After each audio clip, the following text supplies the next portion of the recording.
Y qué mejor arrancar el programa hablando con un profesional. Vamos a hablar con Tony Contreras, él es psiquiatra. Vamos a hablar con él en este momento, está vía Zoom.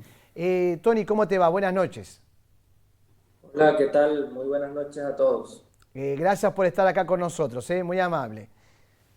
Muchas gracias. Vamos a hablar de trastorno de límite de personalidad, también conocido como borderline.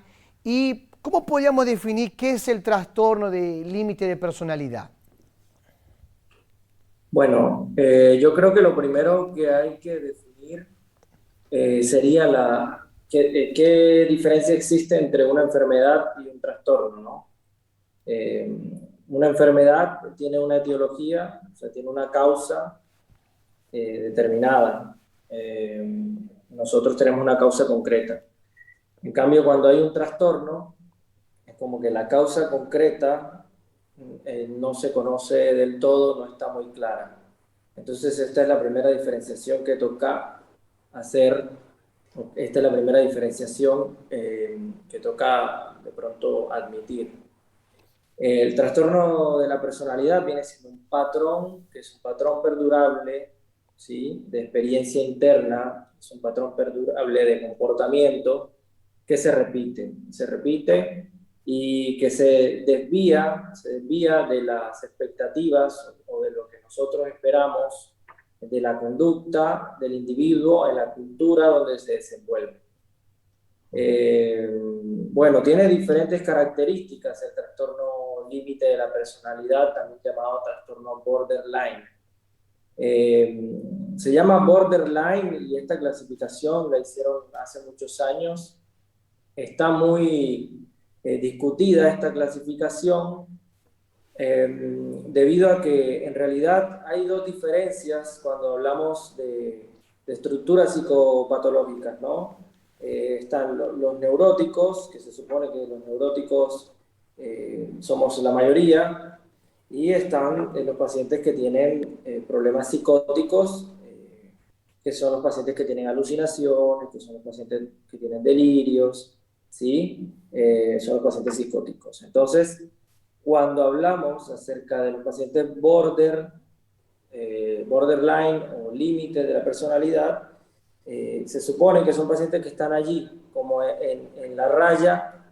Incluso se cree o se considera que estos pacientes pueden tener episodios micropsicóticos, o sea que en algún momento pueden presentar este tipo de alucinaciones o de ideación delirante por poco tiempo. Por Claro. eso se llama así el trastorno. Y tiene diferentes características el trastorno, tiene diferentes características fundamentales, ¿no?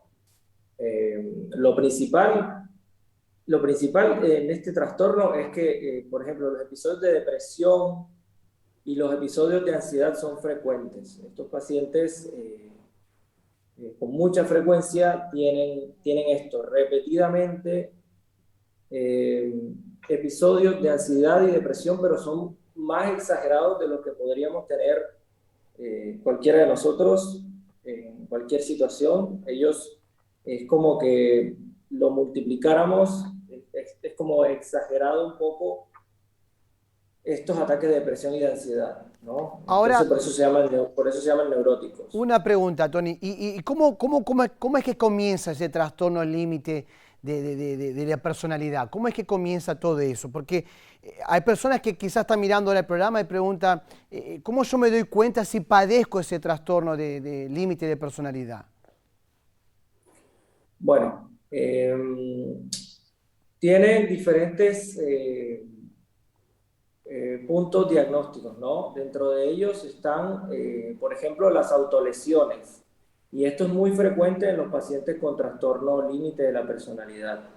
Es decir, no sé si conocen a alguna persona o han escuchado de personas que Sí, ya se escuché. cortan los antebrazos, se hacen heridas. Sí, se autolesionan, se A veces automutilan, estas digamos. heridas son superficiales, a veces esas heridas son profundas, eh, dependiendo de, bueno, de la situación. Pero es bastante común que la persona que se corte o que tenga estas autolesiones es bastante común que sea diagnosticada con trastorno límite de la personalidad porque difícilmente las vamos a encontrar en otro trastorno. O sea que esto es muy típico y es muy característico. Si Ah, bien el sí, trastorno límite de la personalidad tiene características parecidas a los trastornos bipolares, ¿sí? Ellos tienen otras cosas, por ejemplo, una dependencia afectiva muy importante. Es decir, tienen una idea de abandono. Esa idea de abandono puede ser real, o sea, puede ser que no sé, la persona que esté al lado de ellos se canse por todo el trastorno que tiene y tienda a querer separarse de esa persona, y ellas tienen esta idea de abandono real o esta idea de abandono imaginario y que no saben explicar por qué sienten que los van a abandonar. O sea, esto es frecuente en ellos, esto es muy típico de ellos. Lo otro es los ataques de ira que pueden ser desenfrenados, o sea, ataques de ira, perdón, inesperados, eh, y que los pacientes son impredecibles, o sea, en algún momento se consideran impredecibles porque no sabemos cómo van a reaccionar. De hecho, son los pacientes, yo diría que son de los pacientes más graves que tenemos nosotros los psiquiatras que tratar, ¿no? claro. Ahora, Lo otro que, perdón, sí, perdón dígame. interrumpí, Tony. Estabas hablando, por ejemplo, de automutilación, autolesión, que la persona se corta, ¿no? El hecho de que la persona se corte, ¿no? Porque eso lamentablemente pasa muy de manera cotidiana, digamos, en los jóvenes. Vemos que muchas veces yo ya conocí casos de eso y normalmente está pasando con muchos jóvenes, ¿no? Que lleva a la persona a autolesionarse. ¿Por qué sentido? Por qué motivo llega hasta ese punto? ¿Qué es lo que lleva a la persona a querer cortarse? ¿Sentir un alivio o tapar un dolor con otro dolor? Claro. Bueno, ellos lo hacen principalmente por dos cosas. Y eso es lo que creemos nosotros los psiquiatras que por eso lo hacen. Uno es que ellos prefieren el dolor físico al dolor emocional o al dolor psíquico. Prefieren sentir y ocuparse en ese momento del dolor físico y olvidarse del resto, olvidarse del dolor emocional eh, que tienen sí, que perciben. Lo otro, o lo segundo que nosotros pensamos que puede ser que ellos realicen estos cortes o estas autolesiones, de alguna manera es como que le dicen, sea consciente o sea inconscientemente, le dicen a la otra persona, bueno, mira, estoy tan mal que ahora tienes que hacerte cargo de mí.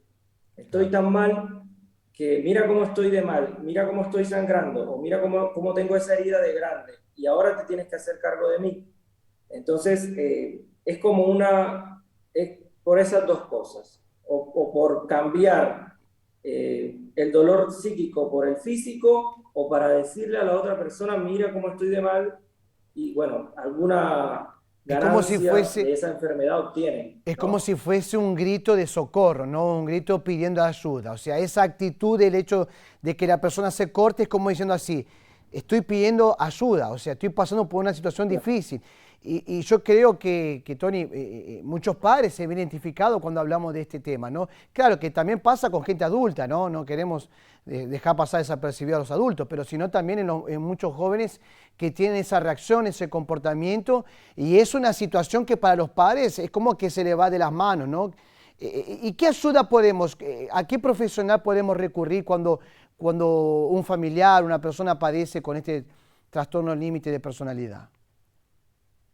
Bueno, sí, el trastorno límite de la personalidad es frecuente, digamos, se trata de alrededor de, si se dice que el 1,5% al 2% de las personas lo padecen, o sea, de cada 100, 2 personas padecen este trastorno. Y generalmente la ayuda es psicológica y psiquiátrica, o sea, siempre tendría que estar acompañada de la ayuda de un médico, psiquiatra, que le ayude a controlar un poco la sintomatología, porque la sintomatología es muy florida, es muy fuerte. Los síntomas impulsivos son muy graves. Algunas veces los pacientes llegan a tomarse, por ejemplo, 60 comprimidos de algún medicamento que ellos pueden saber que no les va a hacer daño, pero que al final lo que da pena con esto es que puedan pasarse, o sea, se puedan pasar de cierta cantidad de dosis y lleguen a morir. Entonces, sí, es una patología, no, es un trastorno que sufren, se produce en la adolescencia, tiene su origen generalmente en la infancia. Se cree que las personas que tienen trastorno límite de la personalidad, el 75% de las personas que tuvieron trastorno límite de la personalidad fueron de alguna manera abusados en la infancia. No todos, pero por ahí aproximadamente un 75% se cree que tuvieron problemas De en la abusos, infancia, claro. y esos problemas emocionales por su inmadurez, digamos, emocional, no lo supieron eh, procesar. En algunas ocasiones se disocian, es decir, como que olvidan esos recuerdos y más adelante los vuelven a tener, y es allí cuando entran en todo el proceso o en todo este malestar. Ahora, una pregunta, Eh, Tony, porque estamos hablando de la persona que lo padece, ¿no? Y es interesante lo que estás hablando porque el tema de hoy ya está llamando la atención de mucha gente. Si me permitís, nosotros tenemos un mensaje, Ezequiel está acá con nosotros, que es nuestro compañero que siempre está acá en el programa. Ezequiel, tenemos un mensaje de una persona que no sabía que padecía este trastorno, ¿no?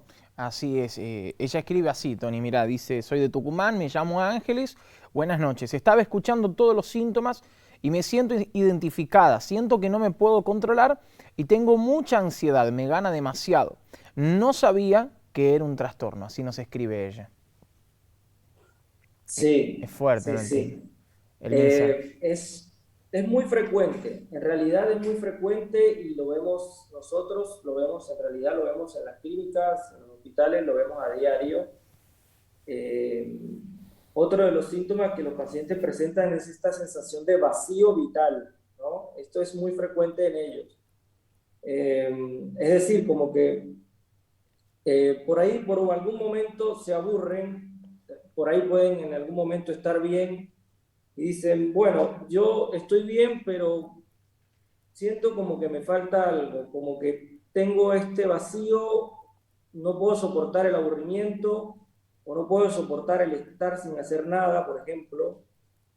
Eh, Cosa que es buenísimo el estar sin hacer nada, ¿no? Es como que sirve para muchas cosas, para descansar, para despejar un poco la mente, vacaciones. Bueno, ellos cuando están eh, con cierto grado de aburrimiento, también se sienten muy mal, también se sienten muy mal. Y si están mal, por ejemplo, con la pareja, eh, y creen que la pareja los puede dejar, ellos pueden llegar hasta el suicidio, digamos, sí, por la dependencia emocional que tienen. O sea que Sí, es un tema bastante delicado porque llegar hasta ese punto, ¿no? De quitarse la vida es porque realmente es un trastorno que causa mucho dolor en las personas, ¿no?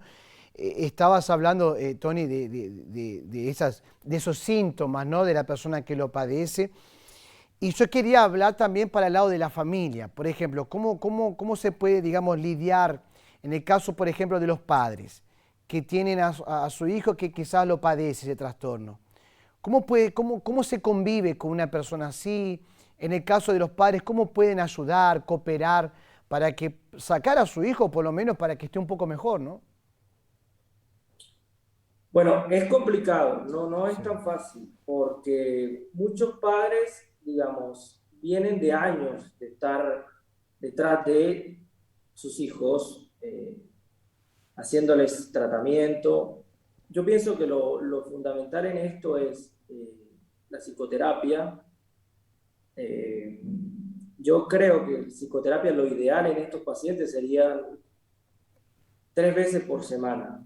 veces por semana, como mínimo una vez por semana, ir con el psicólogo. Y lo otro es asistir al psiquiatra, a hacer algún tipo de tratamiento, acompañarlos, y los pueden acompañar a las consultas, a que tomen la medicación, porque muchos de ellos no toman, por ejemplo, la medicación que les es indicada. Más que nada hacerles el acompañamiento y permitir que asistan a las consultas médicas. No confrontarlos, digamos, tratar de no entrar en conflictos muy frontales, hay una discusión trivial de pronto en la mesa donde están cenando, y bueno, tratar de alejarse un poco, porque la confrontación en realidad en ellos no ayuda mucho, ¿no? Ellos siempre creen, muchos de ellos creen tener siempre la razón, y lo otro que pueden tener es promiscuidad sexual, por ejemplo, o consumo de drogas. Es muy frecuente esto. Por eso les digo que es bastante difícil. Se trata de un equipo interdisciplinario, eh, sí, que los evalúe y que los trate. No es solamente del familiar. Me parece que es un problema complejo. Ahora, o sea, para los padres es una situación también difícil, ¿no? O para los familiares, no vamos a hablar solamente de los padres, para los familiares es una situación bastante delicada, pero Tony, una pregunta. Nosotros veíamos en el informe que pusimos al inicio, no sé si quizás fue coincidencia, pero puede ser que se diagnostique más en las mujeres que en los hombres este trastorno, o es similar para los dos. Bueno, en realidad es similar, es similar. Sí, en algún momento se creyó que se diagnosticaba más en las mujeres. Puede tener relación con el hecho de que es probable que las mujeres sean, por ejemplo, más violentadas sexualmente en la infancia, ¿no? Pero en general las estadísticas son muy similares, y lo que actualmente se sabe es que los hombres, por ejemplo, consultan menos. Los hombres consultan menos al psiquiatra o al médico por esta situación, entonces se diagnostica menos, pero en realidad está muy equiparado la estadística. Entiendo. Ahora, Tony, ¿este trastorno tiene cura? ¿Uno puede salir de esta situación o es algo con el cual uno tiene que estar lidiando por el resto de su vida? Yo creo que sí tiene cura, pero tiene cura en el paciente que va al psiquiatra, que asiste a sus sesiones de psicoterapia regularmente, o sea, no una vez al mes, porque en realidad, si nos ponemos a ver nuestra situación sanitaria, nuestra situación país, digamos, los pacientes los ve el profesional una vez al mes. Y una vez al mes me parece muy poco para estos pacientes. Debería ser más frecuente.